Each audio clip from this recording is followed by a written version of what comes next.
Welcome to the Everyday Mystic, where we demystify the mystical and help you transform your life into one of greater meaning, higher purpose, and true joy. And what a joy it is today to have my guest, Naz Rose, on with me. I was actually just on her podcast, Third Eye Talks, recently. We got to know each other a little bit then, and now she has joined us here on the Everyday Mystic to share more about her mystical path and what's guided her to the place she is in her life now, the work that she's doing, and really kind of the mission that she's on in the world. So, Naz, thank you so much for joining us.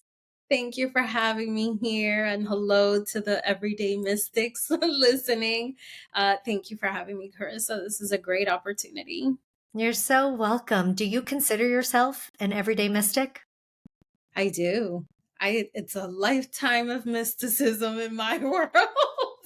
So absolutely, yes. Yeah. How did that all start for you? So, I mean, I this question always gets me because I'm like, let's go back to day one. But no, in reality, um, I did grow up with a very spiritual mother. My mom, even though we come from a traditional Colombian background, was always very open to all of the magic of life. And she was the one that taught me. She gave me my very first book. It was a Spanish book about energy. And she gave me that book at a very young age. And she always talked to me about energy, always loved sharing astrology with me, which she loves astrology. And all of those sorts of beautiful spiritual things. Mm, So I think I have been lucky enough to grow up with a mother who was open to it and taught me all about it. She mm. realized very early on that I was a very good reader of natal charts, and she kept making her skills better and showing me how to do that too. And so that's something I've done since I was about 10 or 11 years old. Oh, wow. And yeah, the topics of conversation in our house were always like, what do you think your past lives have been all about? Why do you think this is your soul's mission in this life? And so it's been a How very cool. magical life. Yeah. Did you two talk about, or even maybe even journey together into memories of past lives that you've had together? Is that something that's ever crossed your path? We've never actually, my mom is able to do astral projection. I've never been able to actually leave my physical body, but it is a process that I've seen her go through. And in terms of past lives, we've never actually gone into our past lives like together, but we have individually, and we always come back and we talk about it. Mm. And we'll say like, oh, that makes sense, you might be clearing this karma from a past life. Or how do you think that, you being a mother, because I'm a mom myself, how do you think that your role in these children's lives is, what does it mean to their karmic journey and to yours? So we're always talking about it. We're always talking about something, and everyone's just around like, what are you all talking about now? So, are you the only two in your family that practice these ways and talk in this way? Yes, my cousin also does a little bit because she's grown up around my mom as well. But yes, the bond is definitely between me and my mother. Mm. Um, and when my mother was pregnant with me, she was working in a church, and she was struggling to figure out if she really wanted to give birth to me because she had a son already, my brother, who was disabled. And so when she got pregnant with me, she thought, I don't know how I'm going to do this. How am I going to take care of another child when I already have my hands really, really full raising, a child with a disability? And working in the church, she always tells me there were all of these little divine interventions that, had I not been aware, I would have missed them. But my awareness felt like you communicating to me and telling me, I really want the opportunity to be here. Like, please, give me that chance. Yeah. So I think it's always been the two of us really bonding spiritually and through spirit, communicating with each other. I love that. The conversation that can go on between mother and child, whether that's in the womb or even just once they're born, and there's an unspoken communication. I think even for people who aren't necessarily spiritually inclined, the more you are, I think the deeper that connection can go. But I think that mothers and their children have such psychic bonds anyway Yeah, from that very root of having grown them in your body. Right. absolutely. I knew I was pregnant with both of my children before I found out physically that I was pregnant with them. Through dreams, they came to me through very, very clear dreams, letting me know, hey, I'm here. You don't know yet, but I'm here. And then there they were. How beautiful. That's so So cool. I agree with that very much. And I think maybe that's something, that I've carried over, specifically the bond with my mom and speaking to her before being born. And then I've really carried that on with my children, where they've spoken to me before they were born. And I think that just makes the whole thing, just even more beautiful and connected. So yeah.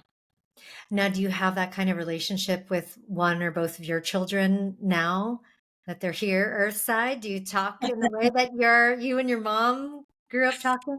Yes, I have 2 boys though, and they're little, so they're more like, they're not there yet, but I have taught them, they already understand the process of manifestation, and I've spoken to them about it. How do you really connect and create something that you want to see?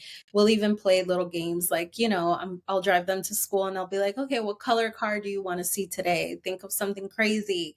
And then let's try to manifest it on the way to school. And they're always so impressed when Yeah. they see it. They're just like, oh my gosh, I can create things with my mind. So, yes, I do talk to them, even though I don't think they're at the age yet to understand all Mhm. of that in depth just yet. But yes, I absolutely talk to them about everything having to do with spirit, with God, with oneness, with energy. And I'm really showing them how to master that at an even younger age than I did. What a gift for your kids. And I was talking with a friend earlier today of how, so much there's certain things that get shown to us, but oftentimes hidden from us, and then only shown to us when we've gone through some sort of tragedy and we've gone to some sort of through that dark night of the soul, and then it's like finally revealed. And unless we grew up in a family like yours or in a community where this is more out in the open, so much of it is hidden in Yeah. our in our world here, and that Hmm. it's like through great struggle do you like eventually kind of find it. So what a gift for your kids to be able to actually be exposed to that right out of the gate, so that it's not necessarily something that they only seek or only get to learn once something when shit goes sideways and something Yeah. goes really wrong, right? Yeah, I definitely agree with that. And I think we have to I attribute a lot of what my mother did to me for me to her taking risk, right? And saying, yes, even though we come from a very traditional Christian Catholic, upbringing, I don't necessarily want to raise my daughter fully with those beliefs, right? Right. So I was baptized, I did do my communion, I did all of the sacraments, but in the back end, my mom was saying, there's more to this than just these things. So her saying, I'm ready to show you another way, even though I'm really supposed to only show you this way, is a big thing. And I think I've taken that a step further with my children by saying, well, I'm not going to baptize you or make you go through any of that stuff. I just want you to figure out the way that you are going to connect with spirit. And I'm just going to try to show you the tools that are there. But Mhm. your belief system is going to have to be from within, right? I'm not going to impose these things on you. So, Yeah. And it's so important too that we come to some, at least my belief, that we come to that conclusion on our own. It makes it that much more powerful. I was yeah. talking about this with my husband recently. You know, we've got some people in our community who are devout in a certain religion and are amazing people, extremely moral, incredibly good hearted, wonderful people. But Hmm. everything that they believe and what they follow is all from their book. It's all they do that because this is what they were raised in and told how to be and how to act. It's interesting. They never went through a process of coming to that conclusion on their own. Yeah. So there's a certain element that's kind of missing with them, Hmm. that it Hmm. isn't not it hasn't landed fully. Like, oh, this is, and I don't want to speak for them. Maybe they feel like it's landed fully. I'm just, as an observer, it seems like it hasn't fully landed within their Hmm. body that, oh, I am this spiritual creature, or I am this child of God in this body, and I am living out this life that, yeah, I wouldn't want to do those things because they are muddying my connection to Yeah. God. Let's put it that way. But for those who I know have come to this later in life, have come through this as an adult, come to an understanding of God or spirit or the universe being this great energetic creator that had brought us all here, like those people tend to have a much more, like, their understanding of that is, it's this knowing that goes beyond, like, oh, the book told me, Hmm. and this, this is something that I have to follow because I was raised this way. It's, and I guess that's comes down to choice, doesn't it? Yeah, I think it comes down to choice. I also think it comes down to question asking, right? If you don't ask the questions, you're just going to take whatever story is given to you. And I think so many of us, because we respect the information where it's coming from, we're afraid to question. So that's where I feel like that not really settling into it comes from a place of, I was just given this, but I didn't ever ask the reasons, or I didn't feel safe enough to ask questions about it, or maybe, I just didn't feel compelled to ask the questions. I think question Right. asking is what really brings people into this like spiritual wholeness, right? Yeah. Why is this happening to me? Why does this happen this way? Why do I feel this way? Why did I have to go through this? The spiritual person to me is unique in the sense that, or the mystic to me is unique in the sense that we are always asking, right? Mhm. We're always questioning. And with the questioning, we find the same answers over and over. And that brings us to knowing. And Yeah. knowing feels, whole. We feel whole because now we've asked the questions and we have found the same answers over and over. I don't know if that makes sense, but that's how I It see it, does. you know? Yes. Yeah, you get to prove to yourself that Mhm. this is the quote unquote right thing because you feel it. And it's really hard to deny that feeling Mhm. when it Mhm. settles in your body, and a knowing that is beyond intelligence. It's just a knowing that is Yes. so right. It's just, it's something you can't deny, right? Mhm. Yeah, yeah. Yeah. So for you, you grew up this way, and then, like, were you always in practice as far as offering? You said you've been reading natal charts since you were 10. Did you immediately go into this profession, or into this work professionally, or did you have another life and then come back to this? No, I had a whole other life. I I was a closet spiritual girl, right? Because I didn't know how you could mix the two. right? How you can mix all of these like professional goals and educational goals and all of that with spirituality. So it was it was a thing where I went to school, I took the test, I got the, I did the thing, I got the job, and then I would go home and have this whole other persona or this whole other life where I was reading natal charts and talking to my mom and going on, trying for astral projection and meditation and all of this stuff.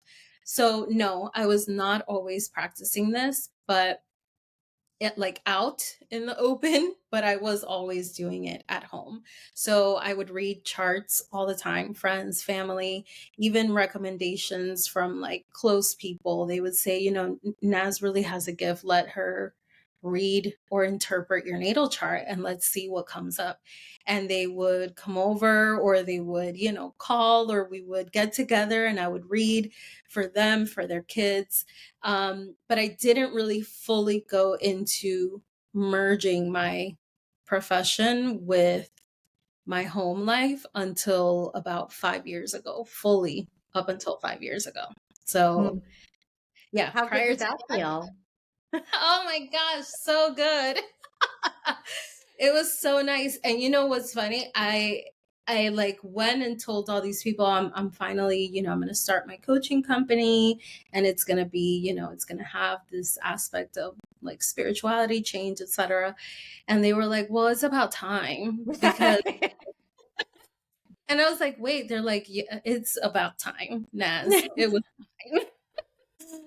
How good. Yes, that's nice to be reflected back, right? Yes. That this that you're on track, you're doing the thing. Yeah.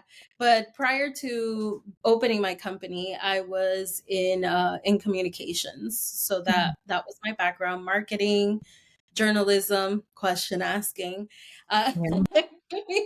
communications, everything having to do with um the exchange of information. I've always loved that. And it's one of the reasons why I love podcasting and Yeah. coaching. It's that question asking and information exchange. It feels really divine to do that.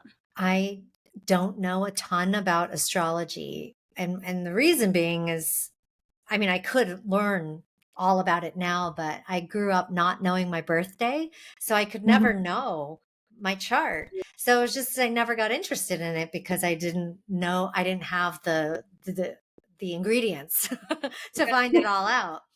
And Mhm. now actually do know my birthday and I could get all that information. So I'm starting to learn little bits here and there, but I know that um, or I have been told that because I'm a big communicator, I'm a Gemini, and I know that communication is huge for Geminis, but also something about Mercury, something about Mhm.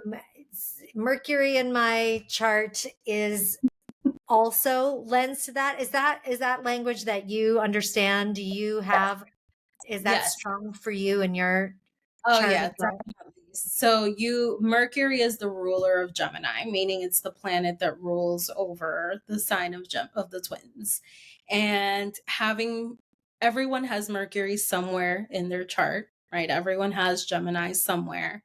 Um, but wherever it's at, it gives you insight into what you're really good at communicating, Mm, putting out in terms of your communication, and what your strength is when it comes to communicating. What is unique about you and the way that you communicate. So I have what's called a stellium in Gemini. So I'm not a Gemini by sun, I'm a Cancer by sun. But I have what's called a stellium in Gemini, which means my soul chose that as a very prominent energy in my chart. And it's all in my 10th house, which is the house of career. So when it comes to mm, my career, communicating is very important. So, yes, Gemini, Mercury, the messenger, you're here doing what you need to do, which is this delivering information and divine messages. Of course, that's only one little tiny part of our charts. Our charts are so complex. I mean, they're just filled with information that gets really dimmed to this one sun sign Yeah. that we all fall under, right? It's a A map. little paragraph in horoscope in a Sunday Like, paper. oh, You're like, you're this. Gemini. This describes everything you are. No, no, Gemini is only one little part of your Yeah. story. So there's so much more. And in terms of I find I've interpreted now at this point in my life like hundreds and hundreds of natal charts. Whenever I have someone, because you need to know your exact birth time, right? Location, birth time, birthday, to get the full, like accurate full chart. Whenever I have a client who says, "Oh, I do have the date, but I don't have the time," or, or I don't have the date, how can I start? To me, that's intentionally that way. You are not supposed to know until you've mastered something. So Mm, for me, natal charts are a confirmation. Like even in my coaching programs or my one-on-one, we'll go through talking about your life experience. What is it that you have done, everything that you've gone through. And I intentionally tell them, do not tell me your birthday, your birth time, nothing. At somewhere around 6 weeks into our coaching, we'll go into your natal chart. Why? Because to me, natal charts are a confirmation. They're mm. not meant to predict your life, So, right? So if it's hidden from you, like it was in your situation, there was something very important that had to happen in your life for you to then get access to that information and get confirmation. right. Yeah. I mean, and for me, it was meeting my birth mother, which was a huge, huge thing that needed to happen, and I needed to instigate that. Yeah. So that's fascinating. So for you, then when you talk astrology or natal charts, then you wouldn't necessarily recommend to someone to use that as guidance in their life. It's just to help them see where they're at and compare things. Or I guess what would your advice be for the use of it? Best use case. I I really don't believe that you should use your natal chart to predict anything, because you'll hear from people like, oh, you have an empty, the fifth house is the house of children, right? So if you have an empty fifth house, you're not going to have kids. I have an empty fifth house.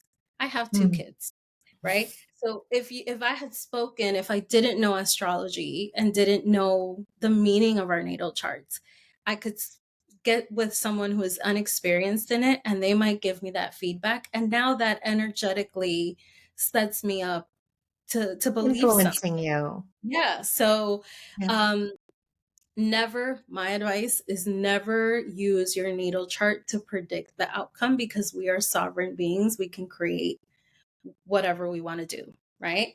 The natal chart is a roadmap that your soul left you as a instruction manual for your avatar. Okay? These are going to be your Mm, strengths. These are going to be the things you're going to have to work on. These are the things you've mastered in a past lifetime. These are the things you're here to master in this lifetime. Okay? Here's why your mother is your mother. Here's why your father is your father. Here's how together they influence your soul's mission in this lifetime. So it's mhm, that. It's the instruction manual for your avatar. So you can go there and go, oh, I understand why my afflicted moon coordinates with who my mom had to be in my story, mm, right? Or who my dad had to be in my story. And then you can kind of get such a greater understanding of you and your soul's mission in this life. mm. Do you feel like you could, if you didn't follow what was there, which you didn't necessarily follow, right? The empty fifth house. So, Yeah.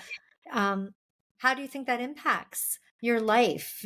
Is it that it just creates a different quantum reality of your life than what was stamped in this blueprint?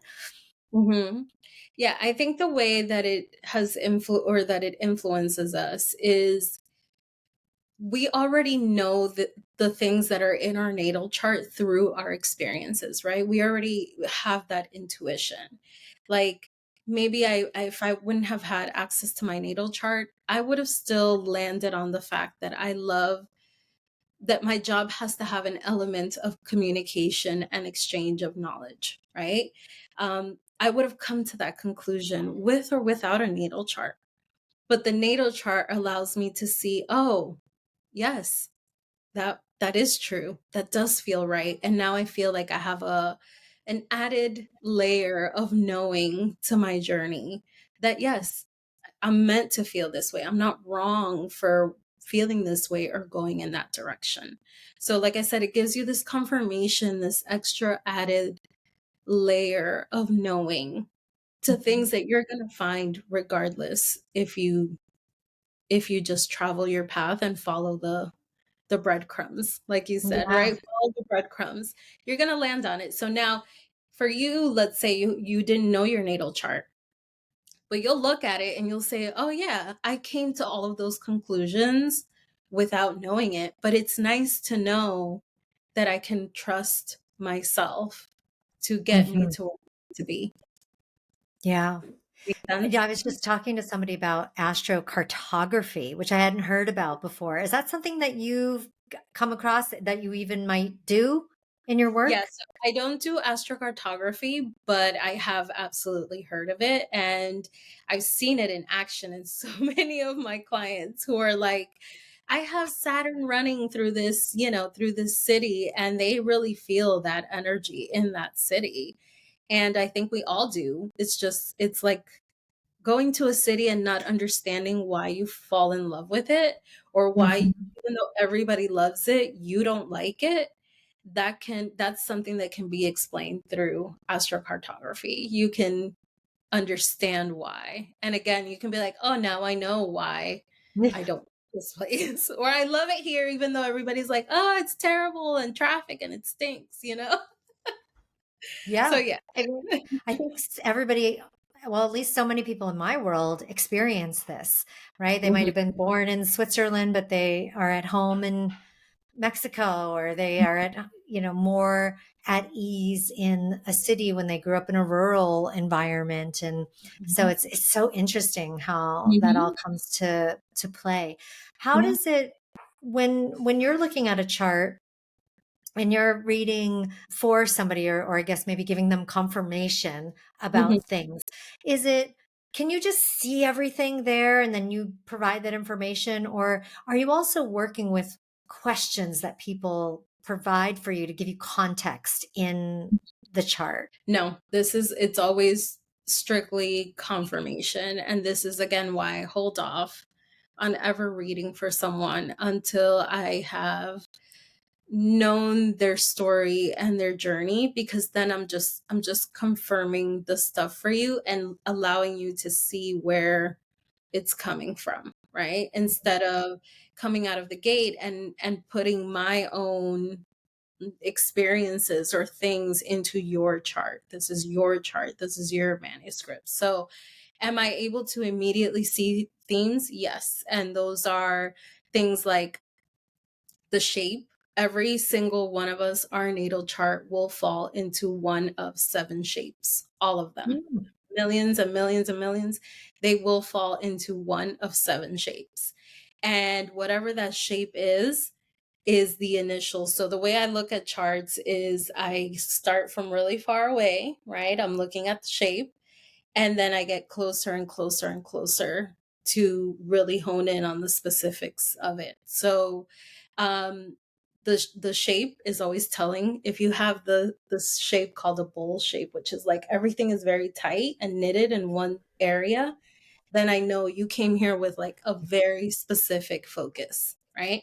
You're here with this mission in mind, and you're not going to give a hoot about anything else. You know what you came to do, and you're going to get it done.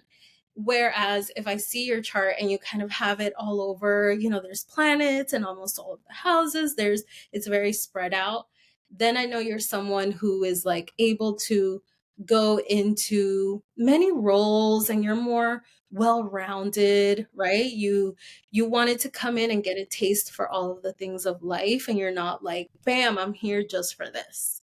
So that's the very first thing. And then I look at things like stelliums, right? Are there a lot of planets concentrated in one house? Because that's very telling. And I look at things like the North and South Node, which is our points of destiny. So it is a process where I see it as a whole thing, and then you know, I get closer to it. Yeah. How interesting. I've never even heard that term stellium before. So you're saying a stellium is when there's a concentration Yeah. within, Yeah. and Three or more planets in one house okay. of the chart. That usually means there's a lot of energy deposited in there. Your soul wanted that to be a focus area for you in this lifetime. And Mhm. wherever you don't have any planets are things that, not that you're not going to have them, but they're just, your soul doesn't want to have a lessons around it in this lifetime. They just want it to be a given, right? I'm not Mhm. here to completely focus on learning through that area. Does that? Yeah. Yeah, that's Okay. fascinating. Now, when you're doing coaching and you were saying you wait about 6 weeks or so to reveal this chart if someone wants it and go Yeah. through that with them, is it something that someone could seek from you without coaching with you? Is it do you do one-off natal chart readings as well? I used to, Mhm. but honestly, I have stepped away from it because I find that like reading cards or doing tarot, a lot of times people come just to like predict stuff. It Yeah. natal chart, think about what, from my experience, it's a divine practice that I is it's a baby of mine, right? And sometimes when you love something that much, it's not meant to be commercialized, right? It's not meant to be sold in that way. It takes Yeah. away from the magic of it. So for a while I would do like intensive natal chart readings, but very quickly, I found that it doesn't make sense for me if it's not for the purpose of helping someone on their full journey, right? Right. So if you're not coaching with me, that's I don't want to put that out there. I want Mhm. it to be part Sense. of the journey that you're in instead of this one thing that I give you, and we don't connect it to anything having to do with you, with your journey, with your spirit. Like that just feels very, it feels very one night standy, Yeah. Yeah. astrological one night. Spiritual one night stand. Yeah, and I'm a commitment girl, so I'm like, let's commit, let's get into this monogamous coaching journey, and then Right. I will be able to do this thing for you. So yeah, it's a divine, beautiful thing to me, and it's you know I like to do it in the context of coaching. So I love that so much. Have you studied astrology, the history of it, where it comes from, how it developed? have not. I have not. Mm. And I have to say it's intentional. Again, it's a beautiful divine love story. I don't want to go into, I think it's going to put me into my mind and take me away from the heart space. And Mhm. that's often the feedback I get from people like, Naz, your interpretation is so like from your spirit, right? It's, I'm not thinking about it. I'm not thinking about what is the history of this, or how can I, go into depth of what this planet means. It's just, here's what I see immediately and intuitively. Mhm. So no, I haven't, and I probably will never do it because I don't want to be like, oh, but now, and get in here into the Yeah. headspace. I really want to stay in the heart and in my intuition. That's my power. Yeah. That I fully agree in relation to other types of practices and other types of uh, the things that have informed me over my life as a seeker have always been something, I've taken in and alchemized and then moved on from and taken in and out. There's this process, like a circuit and a process of things coming through and Mhm. then working in here and being filtered in some way, being understood and then being shared. And I have nothing against deep study, nothing against, historical reviews and looking deep into things like this. But I agree with you that there's a certain, it can take away when our intellect takes over to study something. It can take away from the experience of the thing. Mhm. Even from like a scientific point of view, my husband will always say that he's like, I don't even know the scientific name of that tree. Like it takes away from the appreciation of this tree. I want to just appreciate its beauty and Mhm. what it is. Like, why do we have to know what the scientific name is? And I'm like, I know some people need to know that. They feel like they need to understand the world through that kind of methodology. And I'm with you though, needing to understand it through the body or through the intuition, through the Yeah. heart. Yeah. I love that. I love that. It's so true. I there are keepers of history and knowledge, and I think that they have an incredibly important, just as important as everybody else, an important role in all of this universe that we're in.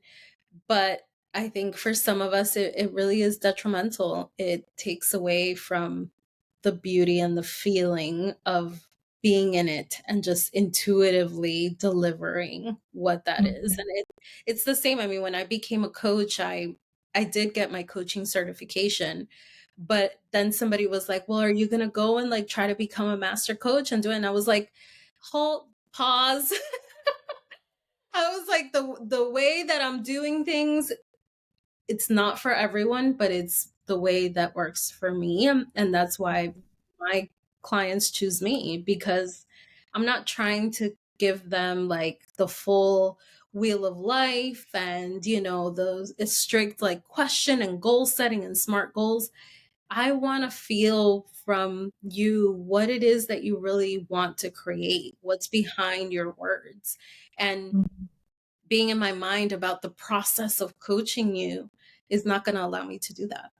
Right. So Right. I It's a I whole totally, different approach. Yeah. yeah, It's intuitive coaching, if we could call it yeah. give it a name or a label.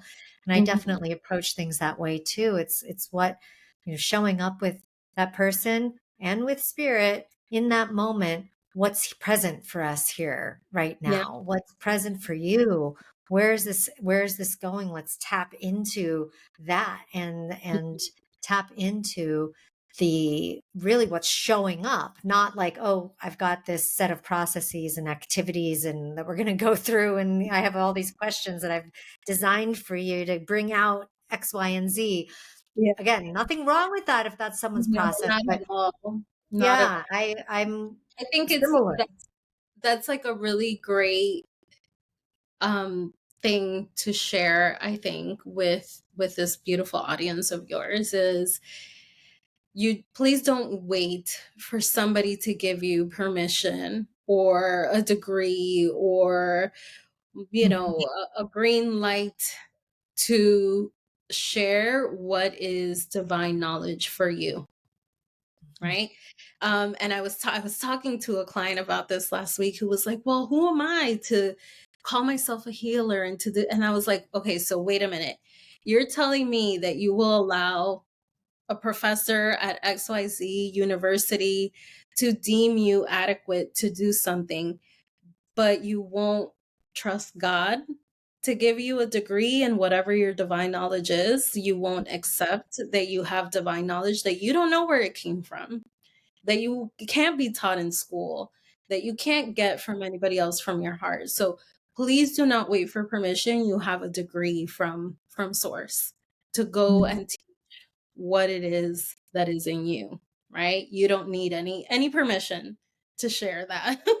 Thank you so much for sharing that and saying that it is absolutely the truth. And I think a lot of people waste their life either jumping through the hoops or not jumping through the hoops, but then not doing the thing because they didn't jump through the hoops. Yeah. And we have this incredible amount of time here to come and fulfill a mission, a set of missions, come in and just live an amazing life. Even if that's That's the goal. I'm going to come down here and live an incredible life and feel amazing every day. Mhm. If that's your goal, that's better than most people's goals that they have. And Mhm. that, if part of you living that amazing life and feeling incredible is, you know, being a coach and a guide for someone, or being, knowing that you have a healing gift, or knowing something about you that you just absolutely know, then, the best gift we can give to ourselves is to move forward on that and to Mhm. just trust ourselves. Yeah. Yeah, I agree. 100%. Trust you. Go with your feelings, share your divine gifts. That's what you're here for, is to serve other people through whatever your divine gift is. Go do it. That could very well be math. That could very well be algebra. But that can also very well be energy healing. It can very well be astrology, numerology, coaching, whatever it is, you've got it. Just go and serve people, and Mhm. you will understand why you were gifted what you were gifted. To hit a little bit on what we talked about on your podcast, when I was on your podcast about purpose, what do you think that, um, what advice would you give people to identifying that thing, whether it's the math or the healing or the building or whatever it might be? What, what signs should they look for, do you think, to know Mhm. that they're on the right path of that? I think feeling fulfilled is number one. Just feeling like you are being paid in the currency that matters to you. Right? So people think, oh, currency is currency. Like, I'm only going to feel rich and abundant when I have X amount of dollars. But that's not the currency for everyone. For some people, their currency is freedom, right? Or their Yeah. currency is flexibility, or their currency is harmony. So, are you being paid in a currency that feels really abundant and beautiful for you? And if you are, then you are probably living with purpose and in your purpose, because you've aligned yourself well enough with what you're supposed to be doing here to be paid in that currency. Yes, yes. So much about that. I mean, we are so conditioned here, at least in the Western world, to find our validity and our value in those dollar bills rather than in, right? Just like, oh, I'm actually living the life I want to live without maybe my bank account looking the way that you think it Yeah. has to look, or that, having the house with the 3-car garage or whatever. Such a limitation in Mhm. the material world that we're taught is success, or that we're taught is the path, and that what we should strive for. And I love what you're sharing, that what we're really striving for is the feeling of abundance, the feeling Mhm. of fulfillment through whatever matters to you, and Mhm. finding that through the things that light you up. And I think Yeah. we all know, like, it's not a mystery of what lights you up. I think we all know what that is. I think it's just a matter of choosing it and not Yeah. having fear of going into it. And some people are afraid of feeling ashamed, Mhm. that people are going to mock them for, their Yeah. straight guy who wants to be a hairdresser, or it's something that that weren't conditioned in that way, or they were conditioned in such a narrow path that that thing feels so far off. But we all know what lights us up. We all have Mhm. felt it at some had some glimmer of it. So I think that's Definitely. another sign too, right? It's just like when you light up and you just feel that excitement and the butterflies in you around that thing, you just know. Absolutely. You do know. You do know, but like you said, you are having a difficult time kind of bridging that gap between what you've been taught, where you're at, what you're doing now, maybe what you've worked really hard to achieve up until that Yeah. point in your life. And it's difficult for you to now see yourself going into another direction. But we all know. And the funny thing is, we've all known for since we were kids. We have always known because we knew our core values then, we know them now. We know what we loved doing, we know what we didn't love doing, and we've just adjusted to fit into a certain kind of thing, into a certain mold. We're not meant to function that way. So you're going to know, and you're going to feel abundant when you finally do the work and you can say, okay, my currency is not this. My currency is this, and I'm going to do what it takes to live my life to keep getting paid in that currency. Mhm. So it is, I have clients who have a hard time uh, coming to terms with their unique currency, right? They're like, all my friends around me are attorneys and they're this and they're that. And I'm like, okay, well, is that how you feel your currency? Is that what you think your currency is? And they're like, no, I just want to be free and on the beach. And I'm like, well, I could tell you right now that that is not going to be the path if you become an attorney. You are not going to be free and on the beach every day. So stop Right. searching for a currency that is not going to make you feel good. Your currency is freedom. Align with that. And Mhm. you will always feel abundant. So that would be my advice for how do you know? Well, you feel abundant and you feel Mm. paid in a way that no amount of millions of dollars will make you feel. Mhm. Right, and there's always that great question that a lot of coaches will ask of like, "Oh, what would you do if you didn't get paid, or if you had the millions of dollars already in the bank, what would you do? Mhm. How would you spend your days?" And I think that's another way to get at that same answer for yourself of Yeah. like, what is it that you would just do if money wasn't a factor? And Mhm. what would you love to just spend time? What books do you gravitate towards that you just want to, read, even if it's like a book about fixing cars, or I always read I love, human behavior and those kinds of books too. So for the listeners who want to work with you, are we talking because we're talking long-term commitment, we're talking monogamy, like let's get deep with That's the right. Naz and spend some time unfolding with you and going and understanding the self and then getting to those beautiful divine gifts and nuggets that you help people find. So what are the kind of time commitments that you give to people in working with you? It really depends. I have all sorts of offerings. The easiest way is through group coaching, and that's really a membership. I have a coaching membership that I co-mentor with two of my spiritual besties, and that commitment is at least a Okay. year. Yeah. It's at least a year. And Okay. then I do have specific programs that are about 4 to 6 weeks long, group programs as well, with a little bit of the one-on-one. And I do those throughout the year. My big program, which is the Soul Refresh, and that's the one where we go through your story, we do your natal chart, we work on your energy, all of that stuff, is 12 weeks spread out, 12 sessions spread out through 6 months time. Mhm. So that's our long-term monogamous relationship. Even though my clients come in for 6 months and then they're like, I'm never leaving. I'm just here. And I'm like, yay, long term. That's what I'm here for because we dated and it worked. And now we get Right. to be together. Yes. Yeah, exactly. Like, let's get to the good stuff. Let's That's do it. amazing. Well, I'm going to put all of your links in the show notes. And thank you so much for spending this time with us. I'm so glad I got to know you better and learn more about the depth of your work. Thank you so much for all of the insights and nuggets that you dropped Thank here today. you.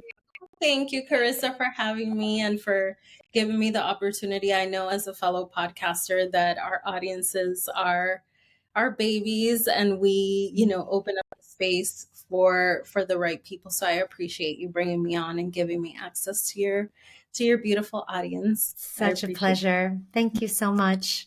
Thank you. I'll see you.